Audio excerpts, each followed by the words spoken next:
Shedeur Sanders. Now, do we have audio? This is Shedeur being asked a question about Dillon Gabriel being named the starting quarterback.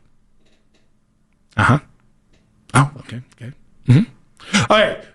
Okay, here's another one about Shedeur not being named the backup quarterback when Dillon Gabriel goes to be the starter. Well, you can't hear him because he was pantomiming.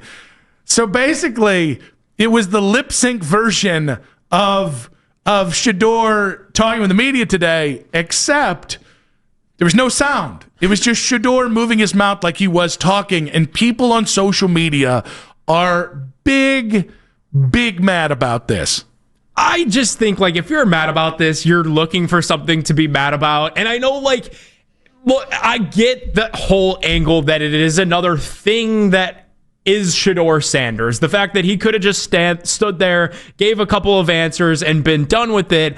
I really just think, like, Shedeur's having a little bit of fun with this situation. This is a sucky situation for Shedeur Sanders. He kind of forced his way to Cleveland in a weird way, we came to find. He could have potentially been making his NFL debut this week had he let the Ravens draft him. He felt Cleveland provided a quicker path to get him on the field, and that hasn't happened. So, like, this is a kid that's probably going through some serious mental stuff. And I'm not trying to say that he's depressed or anything like that, but I'm trying to say, like, this is an unfortunate situation that he finds himself in. He thinks he should be on the field playing. He thinks he could be on the field playing and performing better than what the Browns have gotten so far. So if he wants to give himself a laugh in probably what has been a couple of really difficult months for himself, I don't really take issue with that at all. Like, quite frankly, I found the video really funny.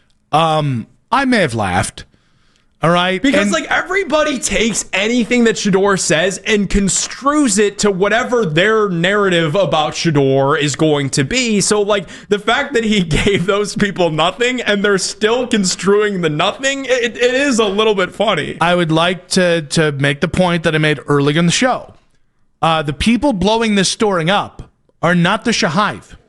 It's not the supporters of Shedeur Sanders.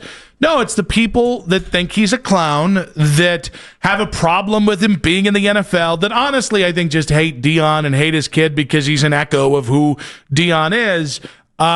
It's those people making the biggest problem here. And I'd just like to point that out for posterity. All this being said is...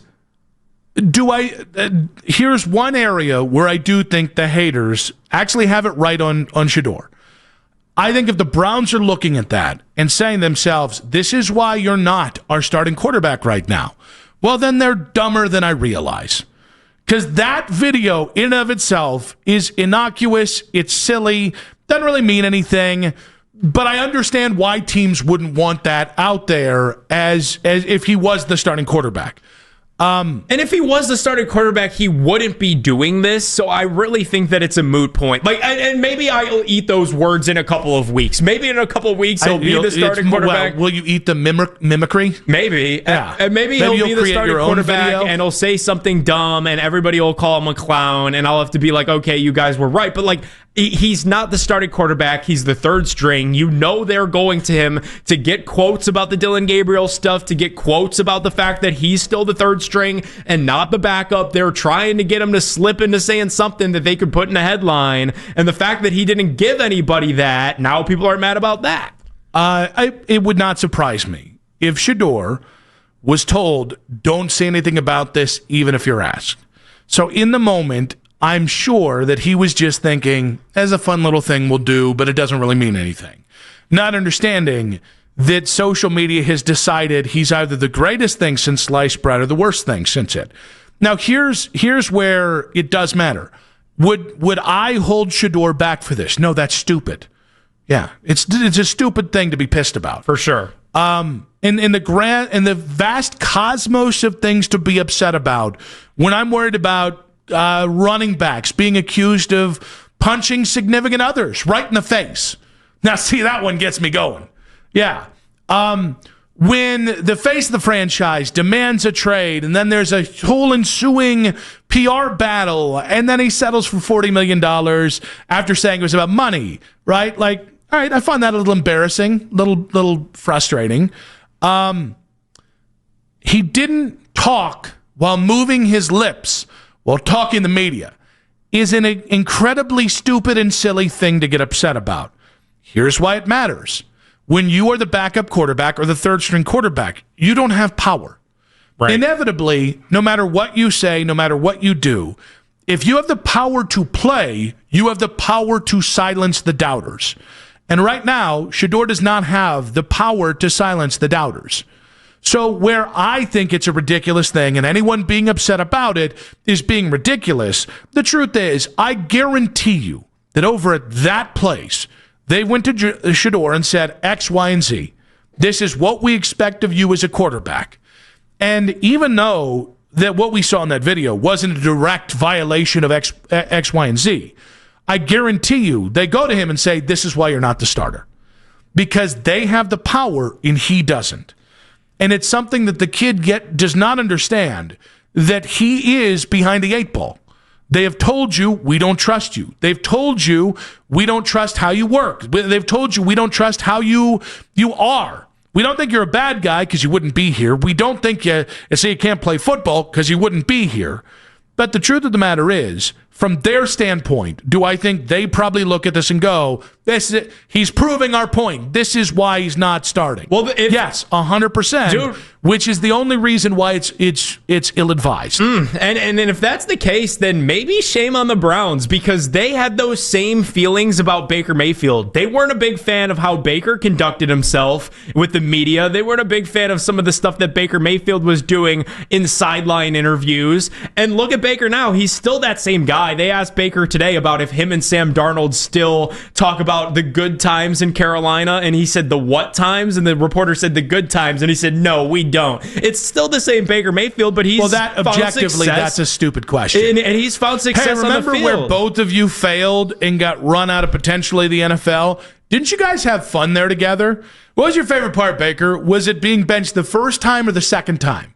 Sam, which one of your 75 interceptions in Carolina would you put up as like the upper echelon of all things? That's on, you know what? I very rarely do this. That's on the media.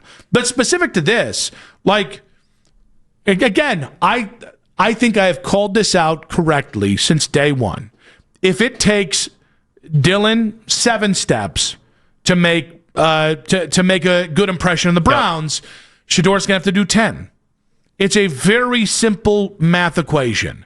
And right now, because Shedeur is so low on the depth chart, you have to just stop doing anything that might displease the all-knowing, all-thinking, all-seeing gods that are running football in Berea if you want a chance to answer for yourself. Then, I mean, he might as well cease to exist, bro. He might as well cease to exist, because that's just not who he is. That's just not who he is. Like, ever since he was in high school, his name has been in the media, and he's been vocal and on social and doing rap videos and streams and all of this stuff. So, like, if the Browns don't like that, then why'd you draft him? If the Browns don't like that, like, you didn't know what you signed up for when he was live on Twitch when you turned the card in with his name on it? Do you think that the Browns knew what they were in store for with Joe Flacco?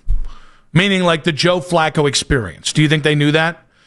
Because I guarantee you they thought, I can get the good Joe Flacco and will remove the bad Joe Flacco. And all they removed was the good Joe Flacco, and we got stuck with terminally ill Joe Flacco on the field.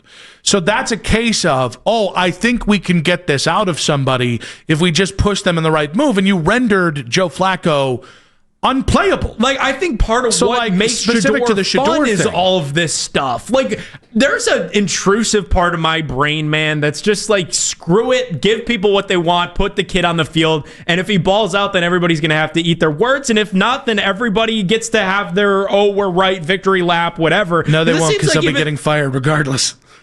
Which that could happen anyway.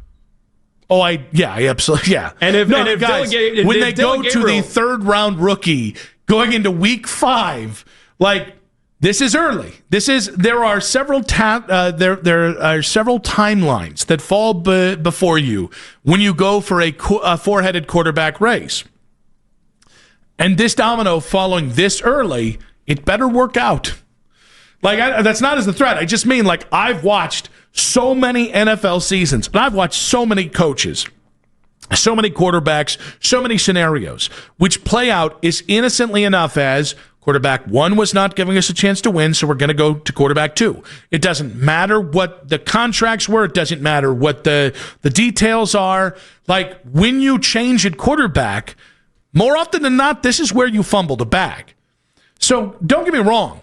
If the Browns are sitting here going, this is why the kid won't be a starter this year, they've already lost the freaking plot.